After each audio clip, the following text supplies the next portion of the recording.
Hola amigos, ¿cómo están? Qué gusto poder volver a verles y poder estar en contacto a través de este medio con ustedes. Vamos a estudiar juntos nuestra lección de escuela sabática, que hoy se titula La Biblia como historia. Es la lección número 10 y está preparada para el sábado 6 de junio del 2020. Qué bueno, como les digo, qué alegría poder estar de nuevo juntos para poder estudiar esta lección o esta serie de lecciones en las que estamos sacando conclusiones impresionantes. Yo quisiera empezar con ustedes con una oración. Vamos a orar juntos. Señor y Dios que estás en los cielos, pedimos en esta hora que tú estés a nuestro lado, que nos sigas instruyendo e inspirando para poder conocerte y para poder estar conectados a ti. En el nombre de Jesús. Amén. Bueno, mi amigo, mi amiga, qué momento tan importante, el estudio de nuestra lección de escuela sabática. Muchos están perdiendo este hábito, pero quiero decirte que es maravilloso y reconfortante poder escuchar la voz de Dios que habla en nuestros corazones. ¿Sabes? Hubo un hombre, y quiero empezar con esto, hubo un hombre que en la noche, a eso de las 2:30 de la madrugada, recibió una llamada y empezó a sonar su teléfono de forma atronadora. Ring, ring, ring, o bip, bip, bip, bip, como quieras ponerle el sonido. Dio un salto de la cama, empezó a buscar entre todo, agarró su teléfono y cuando lo agarró se lo puso en el oído y dijo, sí, ¿quién es? Y en el otro lado le preguntaron, ¿es el 817253569? El hombre se quedó mirando su teléfono y le dijo, no ha acertado ninguno, mal hombre. y sabes, de lo que hoy queremos hablar, de la Biblia como historia, tiene interesantes aspectos que tenemos que tratar de razonar, porque muchas veces pretenden dar en el blanco y erran constantemente. Yo hoy quiero hablarte de que cuando tú lees la Biblia y tú recuerdas que Jesús estuvo hablando no solamente para sus discípulos, sino para las generaciones posteriores, hubo algo en lo que Jesús insistió una y otra vez, y es que vendrían falsos profetas. El Nuevo Testamento también te dice que el Nuevo Testamento se da cuenta de que muchas falsas enseñanzas estaban viniendo a las iglesias. Y por ejemplo, el apóstol Juan está llamando una y otra vez a los hermanos a que estén en la firme doctrina, ¿no? También lo hacen otros apóstoles. Pablo, por ejemplo, avisa a Timoteo. Y avisa a Timoteo muy encarecidamente, hablándole que tenga mucho cuidado con la falsa ciencia, ¿no? Bueno, ¿por qué te estoy contando todo esto? Porque mira, la mayoría de escuelas de interpretación, yo sé que quizá como iglesia no sé hasta qué punto podemos estar familiarizados con esto, ¿no? Pero quiero decirte que la mayoría de las escuelas de interpretación que hay en el mundo protestante y en el mundo católico creen en un tipo de interpretación, o han creído por mucho tiempo en un tipo de interpretación que se llama el método histórico-crítico, ¿no? Bueno, ¿en qué consiste esto? Esto consiste en que tú puedes ir a estudiar la palabra de Dios, pero cuando estudias la palabra de Dios tienes que hacer por separar todo lo que es sobrenatural de lo que es histórico. Te pongo un ejemplo, y me encanta el versículo de memoria que tiene nuestra lección de escuela sabática, cuando dice, yo soy Jehová tu Dios que te saqué de la tierra de Egipto. Eso es Éxodo 22, ¿no? Pero fíjate, algo en lo que está insistiendo una y otra vez Dios es que Él fue el que sacó al pueblo de Israel de la tierra de Egipto. Bueno, pues ¿qué dicen los estudiosos que utilizan este método científico o este método histórico-crítico? Pues lo que dicen es que sí, probablemente hubo un pueblo, una serie de gente que salió de Egipto y se fue hacia Canaán. Ahora, que Dios interviniera ahí, de eso nada. Lo que pasa es que ellos luego, cuando escribieron las escrituras, metieron a Dios por medio y entonces hicieron un mito que nos llega hasta ahora. Eso es lo que dice esta gente. Y esto que te estoy diciendo es bien importante, porque porque insisto en la idea de ellos. Ellos tratan de separar lo sobrenatural de lo que es histórico. Y esto atenta directamente, o sea, el ver las cosas así, atenta directamente contra la interpretación de las Escrituras. Perdón, contra la inspiración de las Escrituras. Este es el punto. Y fíjate, tú dirás, sí, no, sí, es así. Y quiero decirte que en la mayoría de las universidades protestantes, en la mayoría de las universidades católicas, se enseña teología desde este punto de vista. ¿De acuerdo? Quiero decirte que no pienses que solamente en universidades a las que tú no vas, no. Cada vez que tú ves un vídeo, por ejemplo, de National Geographic, este método está implícito en eso que estás viendo. Se enseñan muchísimos libros, en muchísimos vídeos didácticos que te aparecerán por internet y que tú los puedes ver, ¿no? Fíjate, esto es, yo insisto en esta idea porque una y otra vez lo va a plantear ahora la escuela sabática. Lo sobrenatural implica que Dios interviene en la historia.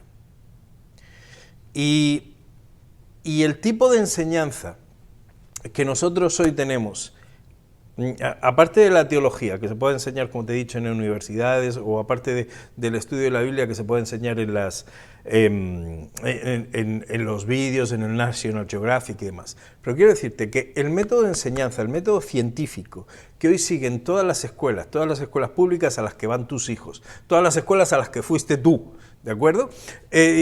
Toda la secundaria, por supuesto, todas las universidades, todos siguen un método científico de enseñanza. Yo te he estado hablando, no sé si fue la escuela sabática pasada o la anterior, que la mayoría de las ciencias de las que hoy hablamos, es decir, por ejemplo la medicina, por ejemplo la neurología, por ejemplo la sociología, la psicología, todas se basan en la evolución o sea, como pilar de sus preceptos, y estos son sus preconceptos, desde sus pilares para poder edificar ese tipo de ciencia. Entonces, yo no digo que no utilicemos la psicología, yo no estoy diciendo que no utilicemos la sociología, pero quiero decirte que están basados en principios evolutivos. El método científico, por supuesto, está basado en métodos evolutivos. Por eso, cuando estudiábamos la creación, las 2 lecciones anteriores, veíamos la diferencia. Por eso estamos insistiendo una y otra vez, ya van 10 lecciones, en que tú tienes que separar tu cosmovisión, tú tienes que separar tu cultura, tú tienes que separar el método científico. Cuando hablo del método científico me refiero a nuestra filosofía, a nuestra manera de razonar y de ver las cosas. Cuidado, porque muchas veces no tiene que ver lo que yo estoy leyendo en la Biblia con mi manera de razonar, ¿de acuerdo? Y esto es importante. ¿En qué? Pues lo estás viendo. Por ejemplo, cuando Raquel le dice a Jacob, dame hijos o me muero.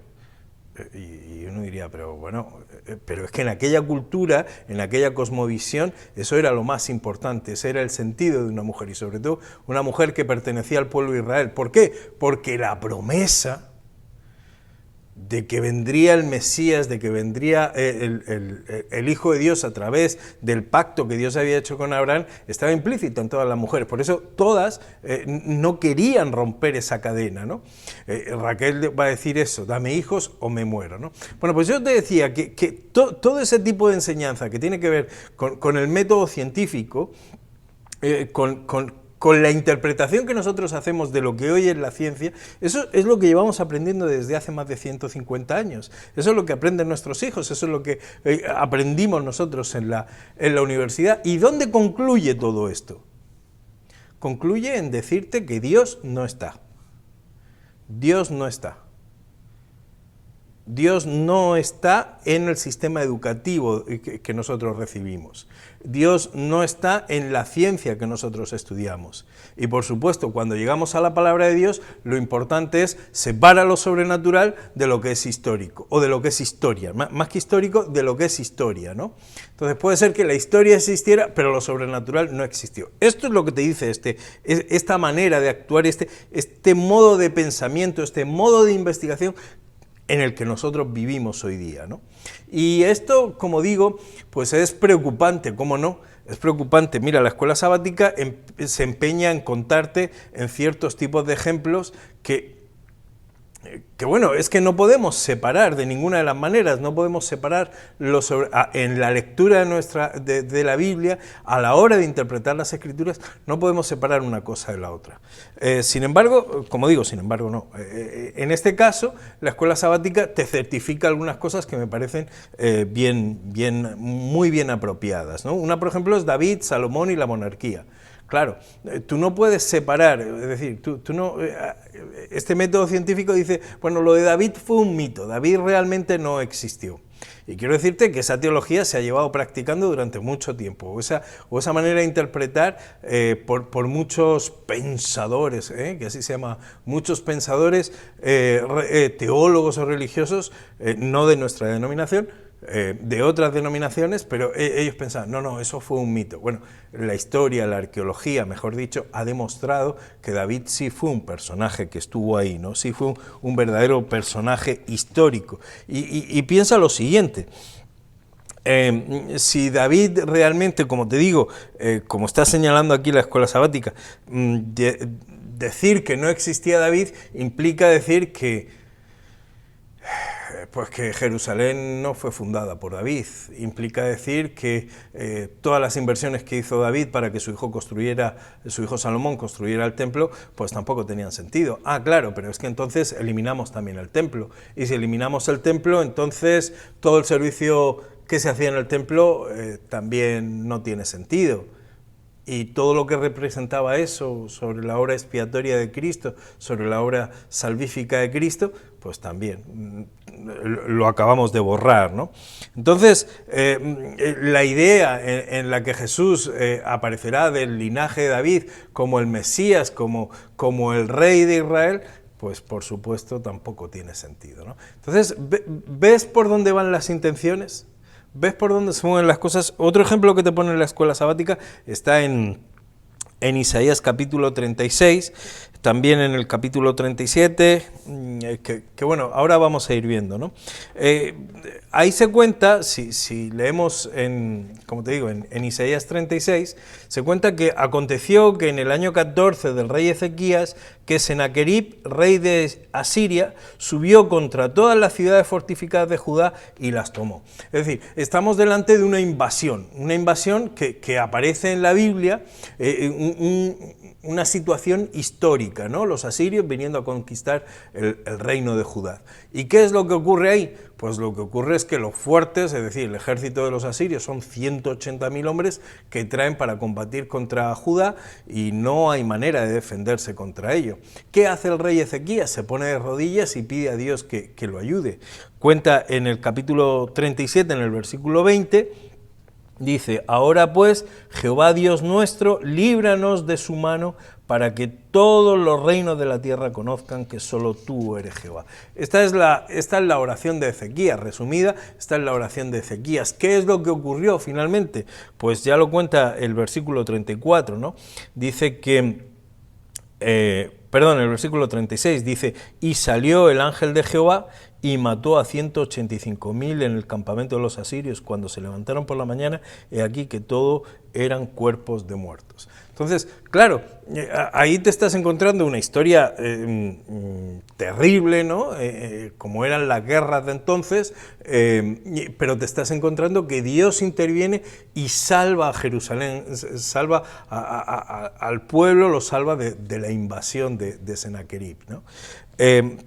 ¿Qué es lo que esto nos asegura? Bueno, pues el método, nuestra investigación científica o nuestras maneras científicas trata de borrar, por supuesto, toda intervención de Dios en la historia.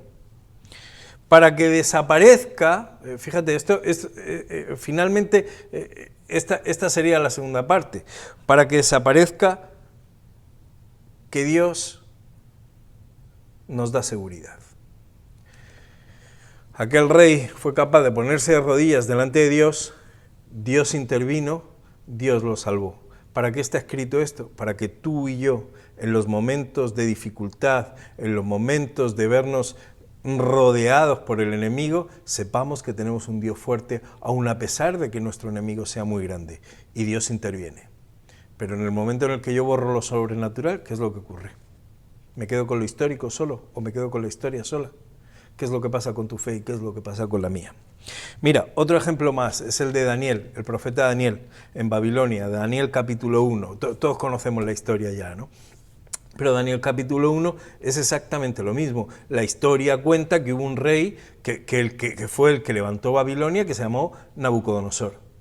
Bueno, hasta aquí bien, pero si introducimos a Daniel dentro de la historia, como hace la Biblia, te das cuenta de que no solamente entra Daniel en la historia de Nabucodonosor, entra también Dios. Dios interviniendo desde el principio, prácticamente desde el inicio del reinado de Nabucodonosor. ¿Cómo termina Nabucodonosor en la historia de Daniel? Finalmente convirtiéndose a Dios. Esa es la parte que esta manera, esta filosofía de la educación que existe en nuestro mundo no permite que veamos.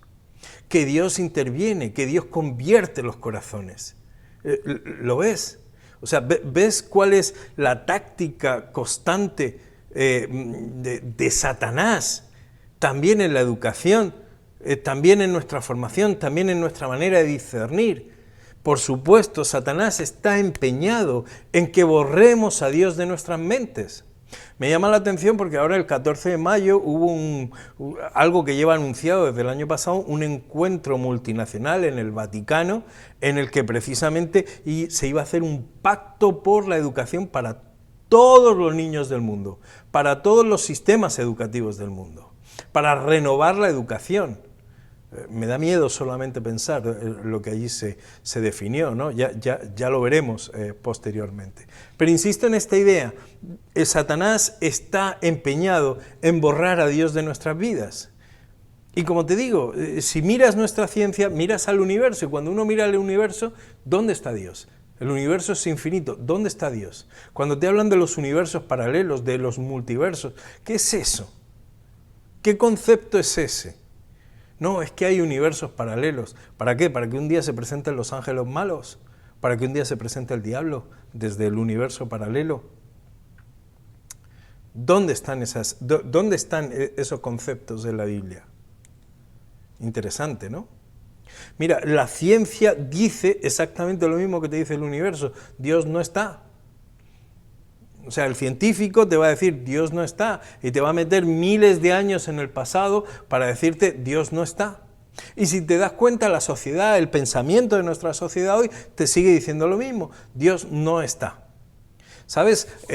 Los romanos practicaban algo que era tremendamente cruel, pues, según ellos, según su punto de vista, ¿no? Según su cosmovisión, era la mayor crueldad. Era una cosa que ellos llamaban la damnatio memoriae. ¿De acuerdo? Es un nombre raro, es en latín, ¿no? Pero ¿en qué consistía la damnatio memoriae? Bueno, pues consistía en que cuando una persona era castigada de esta manera, su nombre era borrado de la historia. Sus hijos no tenían derecho a llevar su nombre. A nadie se le podía poner su nombre, de tal manera que su nombre quedara borrado de la historia. Pero no solamente eso, sino que también fuera borrada toda su obra, todo lo que él hizo. Entonces, condenarte a la damnatio memoriae quería decir eso, es como si no existieras nunca.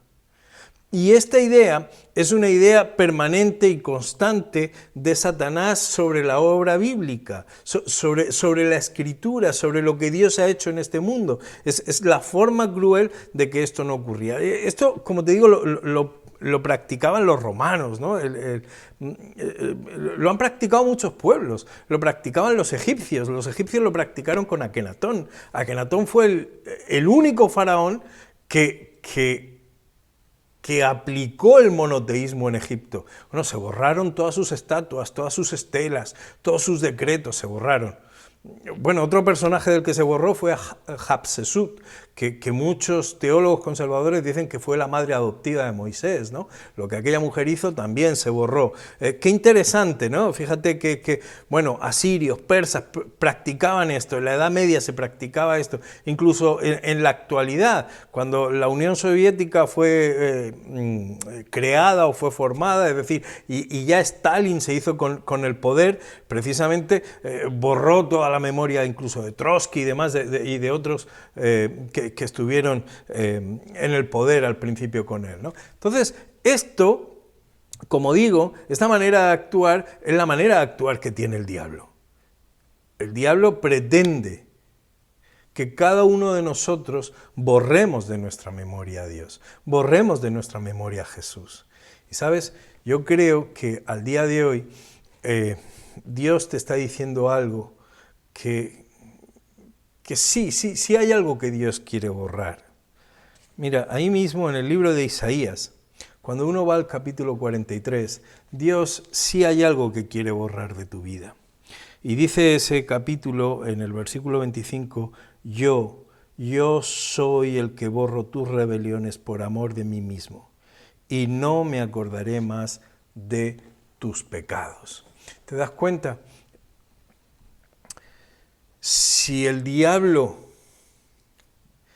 trata de borrar a Dios de mi vida, trata de borrar lo que Dios hace por mi vida.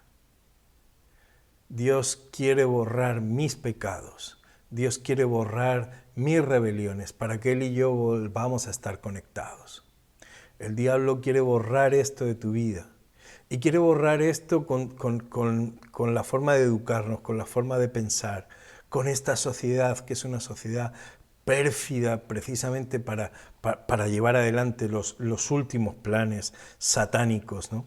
Sabes, yo estoy totalmente convencido de que la Biblia, a lo largo de toda su historia, está buscando al ser humano.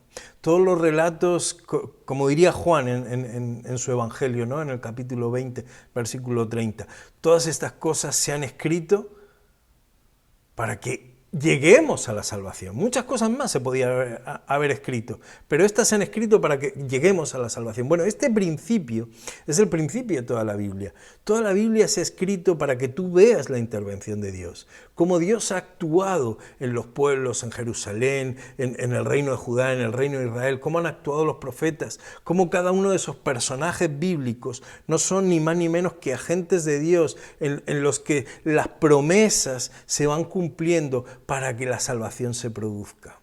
Y sabes, no podemos quitar lo sobrenatural, no podemos quitar la intervención divina, porque Dios nos habla en la historia a través de su mensaje, a través de su intervención. Si yo borro aquello, no podré tener seguridad en la actualidad. Y esto es lo que quiero decirte, el diablo está empeñado en eso. Pero Dios dice, yo borro tus pecados.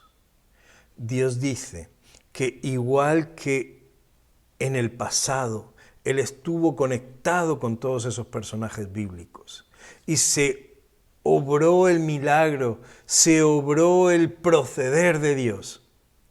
Dios hoy quiere estar conectado contigo para que ese proceder, para que esa promesa, para que esa esperanza siga viva.